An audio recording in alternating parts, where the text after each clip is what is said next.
भारत माता की, भारत माता की, भारत माता की, वंदे वंदे वंदे। नव निर्माण के 9 वर्ष आज के इस कार्यक्रम में इस समारोह की गरिमा बढ़ाने के लिए हमारे बीच में उपस्थित केंद्रीय मंत्री और भारतीय जनता पार्टी के प्रदेश के अध्यक्ष माननीय पंकज चौधरी जी, उत्तर प्रदेश सरकार में मंत्रिमंडल के मेरे वरिष्ठ सहयोगी उप मुख्यमंत्री द्वय श्री केशव प्रसाद मौर्य जी, श्री ब्रजेश पाठक जी,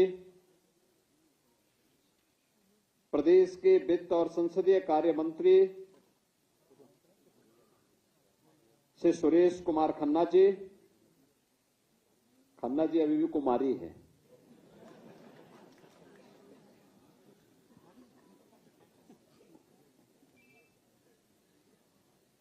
कृषि मंत्री सूर्य प्रताप शाही जी,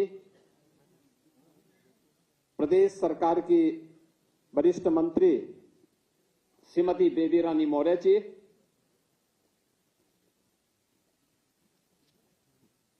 एनडीए के हमारे सहयोगी निषाद राज पार्टी के अध्यक्ष और प्रदेश सरकार में मंत्री श्री संजय निषाद जी, प्रदेश सरकार में तकनीकी शिक्षा के मंत्री श्री आशीष पटेल जी, पंचायती राज और अल्पसंख्यक कल्याण विभाग के मंत्री श्री ओम प्रकाश राजभर जी, विज्ञान और प्रौद्योगिकी विभाग के मंत्री श्री अनिल कुमार जी, प्रदेश सरकार के मुख्य सचिव श्री एसपी गोयल जी, अपर मुख्य सचिव मुख्यमंत्री कार्यालय और गृह श्री संजय प्रसाद जी, आज के इस कार्यक्रम में उपस्थित जिनका यहां पर लगातार संगठन की दृष्टि से पूरे प्रदेश को मार्गदर्शन और नेतृत्व प्राप्त होता है, हमारे संगठन के महामंत्री और जिनकी योजना रचना में सारे कार्यक्रम आगे बढ़ते हैं, ऐसे माननीय धर्मपाल जी, महापौर जी, हमारे सभी माननीय सहयोगी मंत्रीगण, जनप्रतिनिधिगण, शासन के अधिकारीगण, भारतीय जनता पार्टी के हमारे सभी पदाधिकारी और कार्यकर्ता बहनों और भाइयों, नव निर्माण के 9 वर्ष आज के इस कार्यक्रम के अवसर पर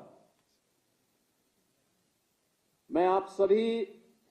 भारतीय जनता पार्टी के कार्यकर्ताओं का अभिनंदन करते हुए आदरणीय प्रधानमंत्री जी के मार्गदर्शन और विजनरी लीडरशिप में इन 9 वर्षों में जो भी परिवर्तन उत्तर प्रदेश के अंदर हुआ है, हमारी सरकार, ये डबल इंजन की सरकार जो कुछ भी करने में सफल हुई है, वो आदरणीय प्रधानमंत्री जी के मार्गदर्शन और नेतृत्व के साथ ही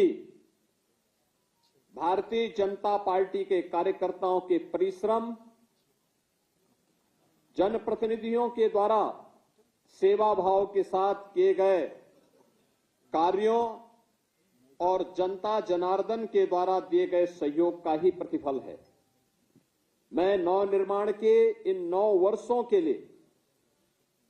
पूरे प्रदेश की जनता जनार्दन को हृदय से बधाई देता हूं और आप सबका अभिनंदन करता हूं।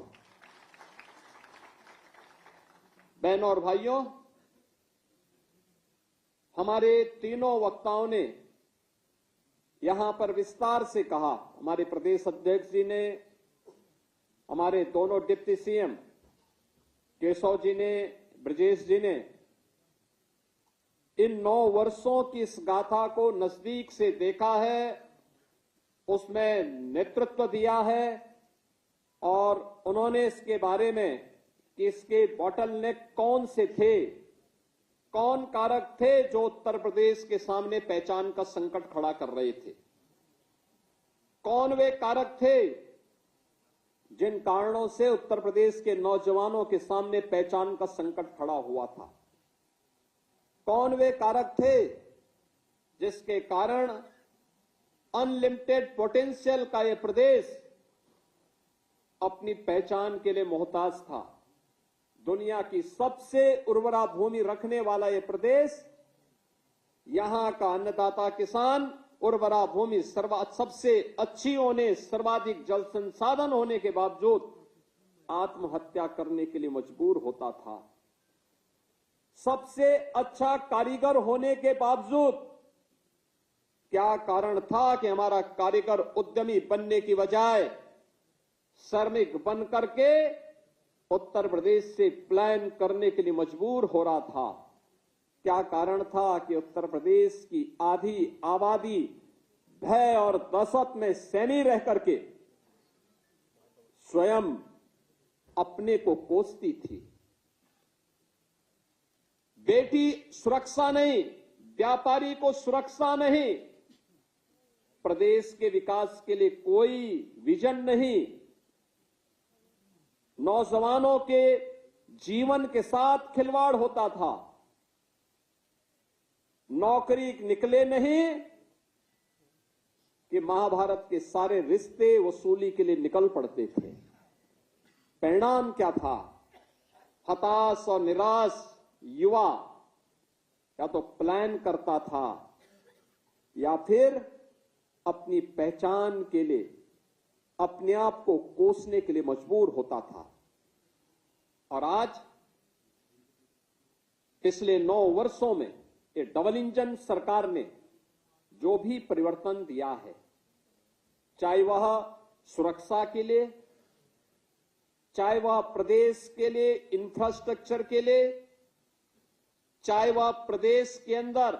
इन्वेस्टमेंट के लिए, चाहे वह प्रदेश के अंदर एम्प्लॉयमेंट के लिए, चाहे वह प्रदेश के अन्नदाता किसानों के लिए, चाहे वह आधी आबादी महिलाओं के लिए, या फिर प्रदेश के अंदर वेलफेयर की जो स्कीम है, कल्याणकारी स्कीम है, इनके माध्यम से दलितों को, वंचितों को, अति पिछड़ों को और समाज के गरीबों के उत्थान के लिए जो कदम उठाए गए हैं, इनको लेकर के जो कार्यक्रम हुए हैं, सुशासन के लक्ष्य को प्राप्त करने के लिए शिक्षा में, स्वास्थ्य के क्षेत्र में, पर्यावरण के क्षेत्र में, अन्य विविध क्षेत्रों में, महिला कल्याण के क्षेत्र में जो कार्य हुए हैं, उन सब को लेकर के और सेवा क्षेत्र में उत्तर प्रदेश को एक नई पहचान उपलब्ध करवाने के लिए, उत्तर प्रदेश की आस्था को सम्मान देने के लिए जो कार्य हुए हैं, वह पहचान उत्तर प्रदेश की वहां से फिर से बननी प्रारंभ हुई है। इन सभी 9 थीम पर आधारित ये 9 दिवसीय वासंतीय नवरात्रि के कार्यक्रम से प्रारंभ के दिन से लेकर के अगले 9 दिनों तक, यानी नवमी तक, ये 9 प्रकार के अलग अलग थीम पर आधारित कार्यक्रम प्रदेश भर में हो, इसके लिए जन चर्चा का विषय बने। चर्चा परिचर्चा के माध्यम से हम एक दूसरे के सामने अपनी बातों को रखें और अब तक की 9 वर्षों की इस यात्रा के बाद आगे के लिए हमारा विजन क्या होना है। और ये संजोग है, यहां पे हमारे प्रदेश अध्यक्ष जी बोल रहे थे ना कि 9 एक शुभ अंक है, ये पूर्णता का प्रतीक होता है। ये पूर्णता यानी हमने 9 वर्षों में जो किया है, अब इसको चर्चा पर चर्चा का विषय बना करके इससे निकलने वाले मंथन से निकलने वाले अमृत से अब हम उत्तर प्रदेश की आगामी उस कार्य योजना को लेकर के कार्य करेंगे, जिसमें 2029-30 में उत्तर प्रदेश को $1 ट्रिलियन की इकोनॉमी की दिशा में अग्रसर करने की दिशा में क्या प्रयास होने हैं, उस दिशा में किए जाने वाले प्रयास का हिस्सा है। जनता के सुझाव हैं, समाज के अलग अलग तबके के द्वारा इसके बारे में चर्चा पर चर्चा का विषय बनाया जाए। इन सभी मुद्दों को लेकर के यह 9 दिनों तक अनवरत ये कार्यक्रम चले, इसमें भारतीय जनता पार्टी के कार्यकर्ता के साथ साथ समाज के अलग अलग तबके के लोगों के द्वारा भी इसमें प्रतिभाग किए जाएं। विश्वविद्यालयों में, महाविद्यालयों में यद्यपि परीक्षाएं चल रही होंगी, लेकिन तब भी हमें युवाओं के बीच में, अन्नदाता किसानों के बीच में, कारीगरों के बीच में, श्रमिकों के बीच में, महिलाओं के बीच में, गरीबों के बीच में, समाज के प्रत्येक तबके के बीच में हम जाकर के इनको चर्चा पर चर्चा का विषय बनाएं। जिन योजनाओं का लाभ मिला है उसकी चर्चा करें, जहां नहीं मिला है उसे देने के लिए अपना हाथ आगे बढ़ाएं। इस देश से सरकार आगे बढ़ी है। 9 वर्ष बढ़े हैं, 9 वर्ष हुए हैं, तो 1 अप्रैल से जो हमारा वित्तीय वर्ष प्रारंभ होने जा रहा है, इसमें हमने पैसे की व्यवस्था भी 9,12,000 करोड़ रुपए की व्यवस्था की है प्रदेश के विकास के लिए। यानी इसमें खन्ना जी का कुंवारा रहना भी आपके लिए लाभदायक है कि खन्ना जी ने 9,12,000 करोड़ रुपए का बजट बनाया है। खन्ना जी कह रहे थे कि मैं बोलता तो मैं यहां पे गाना सुनाता एक, और वैसे सुनाएंगे भी वो। लेकिन बहनों और भाइयों, जो ये थीम 9 दी गई है,